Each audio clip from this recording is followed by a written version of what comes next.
ষষ্ঠ শ্রেণীর প্রিয় শিক্ষার্থীরা, সবাইকে আজকের ক্লাসে স্বাগত জানাচ্ছি। আশা করি সবাই ভালো আছো, সুস্থ আছো। আজকে আমরা বিজ্ঞান ক্লাস করব। এই ক্লাসে তোমাদের সাথে আছি আমি মুমতাহিনা মুশতারি। আজকে আমরা বিজ্ঞান অনুশীলন বইয়ের চতুর্থ অভিজ্ঞতা একটা ক্লাস করব। তাহলে তোমরা নিশ্চয়ই ছবিটা দেখে বুঝতে পারছো এই ছবি তোমাদের পরিচিত, তোমরা এই সম্পর্কে আগেও ক্লাস করেছো। বলো তো আজকে আমরা কোন অভিজ্ঞতার ক্লাসটি করব? আজকে আমরা আমাদের যারা প্রতিবেশী এই অভিজ্ঞতার ক্লাস করব। এই অভিজ্ঞতায় আমরা ইতিমধ্যে 5টি ক্লাস করেছি, অর্থাৎ পঞ্চম সেশন পর্যন্ত শেষ করেছি। আজকে আমরা ষষ্ঠ সেশনের ক্লাসটি করব। কেমন? আচ্ছা, আমাদের চারপাশে তো বিভিন্ন ধরনের জীব রয়েছে, তাই না? এদের মাঝে কোনটি অণুজীব, কোনটি উদ্ভিদ, আবার কোনটি আবার প্রাণী, তাই তো? এই জীবগুলোর কি বৈশিষ্ট্য আছে আমরা তো সবাই জানি। উদ্ভিদের যা বৈশিষ্ট্য সব কিন্তু প্রাণীর সাথে মিল নেই, আবার যেগুলো ক্ষুদ্র ক্ষুদ্র অণুজীব তাদের সাথে কিন্তু বাকিদেরও মিল নেই। আবার কিছু বৈশিষ্ট্য আবার সবারই মিল আছে, যেমন যাদের প্রাণ আছে তাদের সবাইকে আমরা বলি প্রাণী, যাদের জীবন আছে তাদের সবাইকে আমরা বলি জীব। যারা প্রাণ আছে, জীবন আছে কিন্তু চলাফেরা করতে পারে না, তাদেরকে আমরা কি বলি? তাদেরকে আমরা উদ্ভিদ বলতে পারি। আবার যাদের জীবন আছে কিন্তু চলাফেরা করতে পারে তাদেরকে আমরা কি বলতে পারি? প্রাণী বলতে পারি। অর্থাৎ পৃথিবীতে যত জীব আছে তাদের দেখা যায় কিছু বৈশিষ্ট্যে মিল থাকে, কিছু বৈশিষ্ট্যে অমিলও থাকে, তাই না? তাহলে এখন আমরা জীবের সাধারণ বৈশিষ্ট্য নিয়ে চলো একটা ভিডিও দেখি। In today's class, we will be going over the characteristics of living things. Let's start with movement. Every living thing moves. Your dog loves to run, jump, and wag its tail when it's excited, and the birds flap their wings to fly. Movement doesn't just apply to mammals, but it applies to plants as well. Let's take a look at this plant. It's moving to catch light that it needs to survive. Movement is extremely important to our survival, and thus it is a key characteristic for living things. The next would be respiration. All living things need to breathe. Breathing is part of a process called respiration. During respiration, a living thing takes in oxygen from the air and gives out carbon dioxide. But you may ask, hold on, teacher, but what about fish? How do they get air underwater? That's a good question. You see, a fish can remove oxygen from the water with the use of special organs called gills. The next characteristic is sensitivity. Living things are sensitive to touch and can detect changes in the surrounding environment. Have you experienced touching a mug and suddenly pulling your hand back when you realize that the mug is too hot? That is your body telling you to pull your hand back to avoid further pain and damage to your hands. This is sensitivity. The next characteristic is growth. All living things grow. All living things start as a baby and then grow up to be adults. You see this cute puppy? Well, this is him after a year.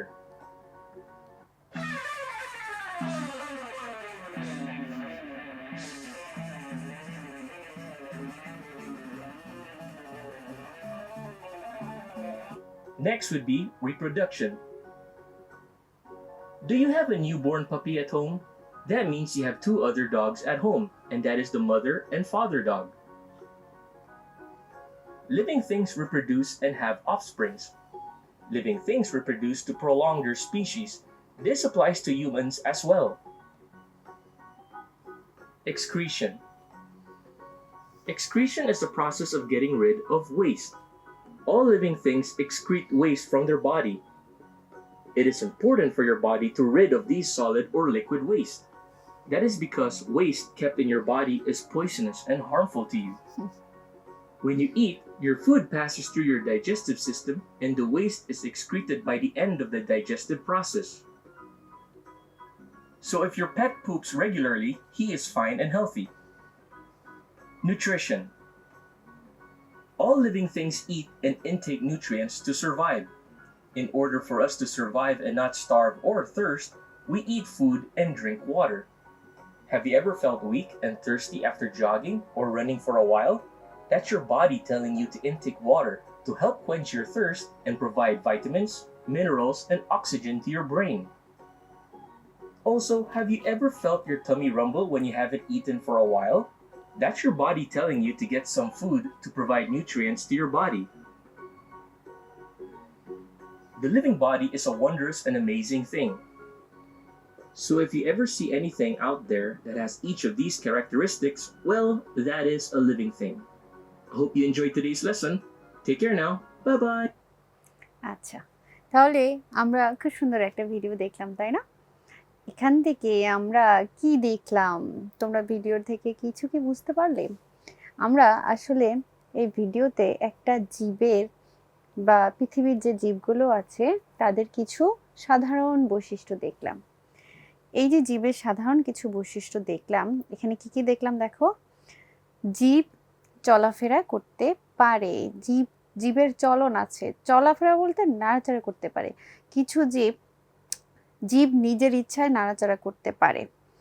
এখন চলন বলতে এখানে নাড়াচাড়া বোঝাচ্ছে। আমরা যেমন জায়গা পরিবর্তন করে অন্য জায়গায় যেতে পারি, উদ্ভিদ জায়গা পরিবর্তন করে অন্য জায়গায় যেতে পারে না, কিন্তু উদ্ভিদ তো নাড়াচাড়া করে, ডানে বাঁয়ে নড়ে না, বাতাস আসলে উদ্ভিদে নড়ে না।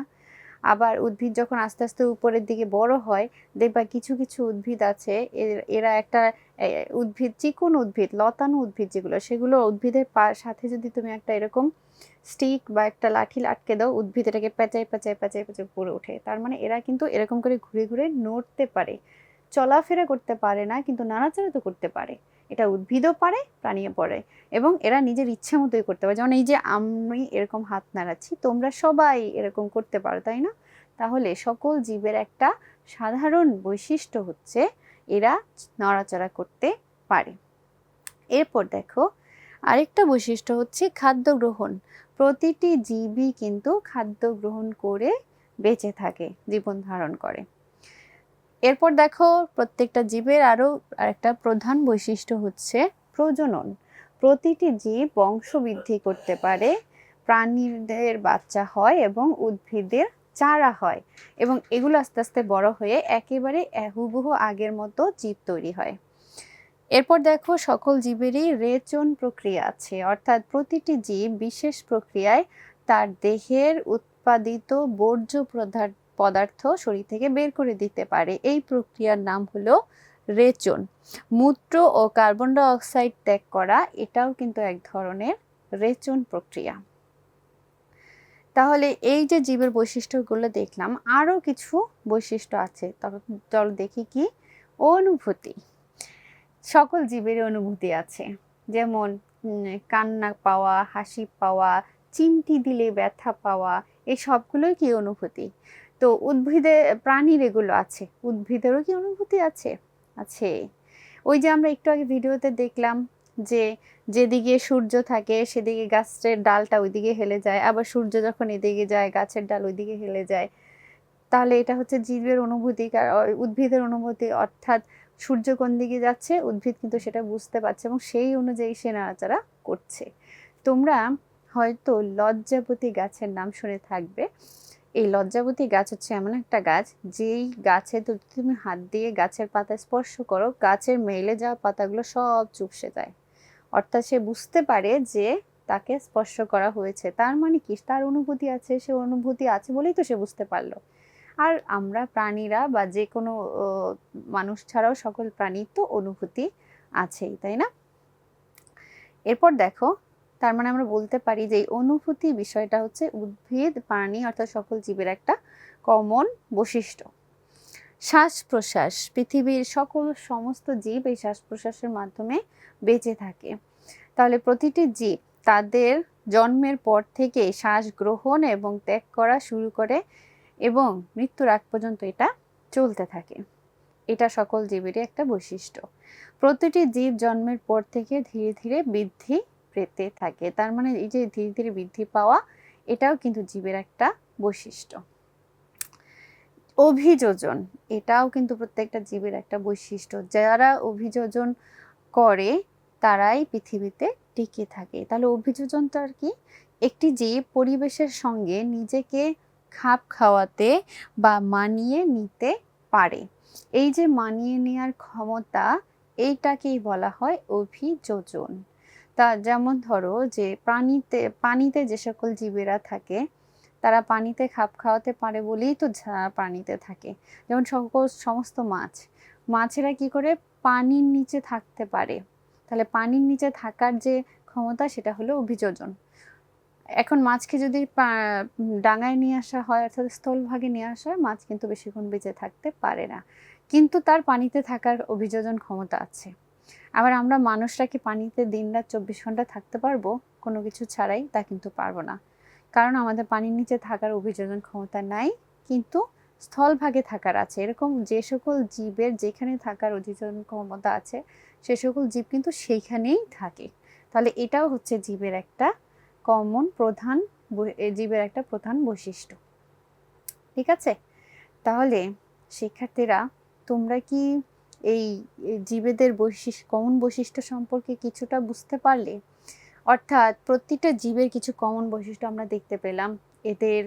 এরা চলাফেরা করতে পারে, এদের চলন ক্ষমতা আছে, এরা শ্বাস প্রশ্বাস গ্রহণ করে, জীবেরা বংশ বৃদ্ধি করে, জীবদের রেচন প্রক্রিয়া সংগঠিত হয়, অর্থাৎ প্রয়োজনের অতিরিক্ত উপাদান শরীর থেকে এরা বের করে দিতে পারে, তাই না? জীবের অনুভূতি আছে, খুব সুন্দর একটা বৈশিষ্ট্য। তো এতগুলো বৈশিষ্ট্যর সবগুলোই কিন্তু প্রত্যেকটা জীবেরই আছে। আর যে সকল বৈশিষ্ট্য উদ্ভিদ প্রাণী থেকে শুরু করে সব ধরনের জীবেরই থাকে, তাদেরকে আমরা বলি জীবের সাধারণ বৈশিষ্ট্য। এই বৈশিষ্ট্যগুলো তুমি ছোট উদ্ভিদ বলো, বড় উদ্ভিদ বলো, বিশাল আকৃতির উদ্ভিদ বলো, ছোট প্রাণী, বড় প্রাণী, বিশাল প্রাণী, মানুষ, যে কোনো জীব বলো, সবার কিন্তু এই বৈশিষ্ট্যগুলো দেখা যায়, তাই তো? তোমরা নিশ্চয়ই খেয়াল করে থাকবে। তাহলে শিক্ষার্থীরা, এখন তাহলে তোমাদের একটা বাড়ি কাজ দেওয়ার পালা। তোমাদের আগামী ক্লাসে বাড়ি কাজ থাকবে বিজ্ঞান অনুসন্ধানী পাঠ এই বইয়ের 29 এবং 30 পৃষ্ঠায় জীবের শ্রেণীবিন্যাস, এই অংশটা খুব মনোযোগ দিয়ে পড়বে। অর্থাৎ তোমাদের অনুসন্ধানী পাঠ বইটা নিয়ে এই বইয়ের 29 এবং 30 পৃষ্ঠায় জীবের শ্রেণীবিন্যাস অংশটুকু আছে। অর্থাৎ প্রত্যেকটা জীবকে, পৃথিবী যত জীব আছে তাদেরকে বিভিন্ন দলে বিভক্ত করা হয়েছে, যাকে আমরা বলছি জীবের শ্রেণীবিন্যাস। তো এই সম্পর্কে কি একটা ছবি আছে, কিভাবে পৃথিবীর সমস্ত জীবকে আস্তে আস্তে আস্তে একটু একটু করে ভাগ করে করে পৃথিবীর সমস্ত জীব সম্পর্কেই কিছু না কিছু ধারণা পাওয়া যায়, কিভাবে তাদেরকে বিভক্ত করা হয়, কোন বৈশিষ্ট্যের ভিত্তিতে বিভক্ত করা হয়, কেন কিছু প্রাণীকে এক দলে রাখা হয়, কেন কিছু প্রাণীকে ভিন্ন দলে রাখা হয়, কোন বৈশিষ্ট্যের কারণে একসাথে রাখা হয়, এই সম্পর্কে ওখানে আলোচনা করা আছে। তো তোমরা যদি এটা পড়ে আসো, তাহলে পরের ক্লাসে আমরা জীবের শ্রেণীবিন্যাস সম্পর্কে আরও আলোচনা করলে তোমরা সহজেই বুঝতে পারবে, তাই না? তাহলে আগামী ক্লাসে আমরা এই সম্পর্কে আরও বিস্তারিত জানবো, সেজন্য তোমরা এই অংশটুকু খুব ভালো করে পড়ে আসবে, কেমন? তো শিক্ষার্থীরা, আজকের ক্লাসেও একটা নীতিগত বিষয় আমরা শিখব। আজকের আমাদের নীতিবিধানের শিক্ষণীয় বিষয় হচ্ছে সাহস। সাহস হলো কি? সাহস, তোমরা তো সবাই সাহসী, তোমাদের কি সাহস আছে? তোমরা নিশ্চয়ই জানো। তাহলে সাহস কি? সাহস হলো মনে ভয় পুষে না রেখে নির্দ্বিধায় কোনো ভালো কাজে এগিয়ে যাওয়া। অর্থাৎ সাহস হলো নির্দ্বিধায় ভয়, ব্যথা, বিপদ, অনিশ্চয়তা এবং ভীতি মোকাবেলা করার ক্ষমতা। তুমি যদি এটা করতে পারো, তবেই সকল কাজে সফল হতে পারবে, তাই না? তাহলে তোমরা নিশ্চয়ই, আশা করি সবাই সাহসী হবে। আজকে ক্লাস এ পর্যন্তই। সবাই ভালো থাকো, সুস্থ থাকো। তোমাদেরকে ধন্যবাদ জানিয়ে আজকের ক্লাস এখানেই শেষ করছি।